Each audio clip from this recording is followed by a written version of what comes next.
এই পেয়ারাগুলোতে কি হয়েছে? পেয়ারা মদের গন্ধ ছাড়ছিল যখন এনেছিলাম। এই পেয়ারাতে মদের গন্ধ? হ্যাঁ, তুমি একটা শুকে দেখো না। না না, আমি শুকতে যাবো কেন?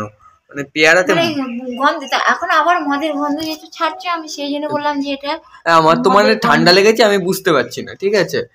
তুমি যে গন্ধটা পাবে, দেখো তুমি শুকে দেখো। আমার জম্বে ঠান্ডা, আমি মানে আমি কি বলো বলো, মদের মধ্যে চুবিয়ে রেখেছিল মনে হয় পেয়ারা। তুমি তো সেটা বুঝতেই পারছো। আমি ভাবলাম বলবো যে পেয়ারাটা নেবো না, তো সে আর মনে হলো না কথাটা বলতে, কিন্তু তা বললাম যে বলেছি মদের গন্ধ পেয়ারায়, ও মদের মধ্যে আমার মনে চুবিয়ে রেখেছিল পেয়ারা। আচ্ছা আচ্ছা আচ্ছা, নাহলে এরকম মদের গন্ধ কি করে হয় বলো? হ্যাঁ হ্যাঁ, সে তো অবশ্যই। এখন তুমি তো বলো দেখিনি, সেটাই, কারা ওরকম অন্যায় করে আর সবাই জ্বালা ভুগতে হয় আমাদের, বলো? পেয়ারার মধ্যে মদ, তাছাড়া কি এসব সহ্য করা যায় নাকি বলো তো তুমি? তাহলে মদে ওটা চুবিয়ে রেখেছিল মদের মধ্যে পেয়ারা গুলোকে।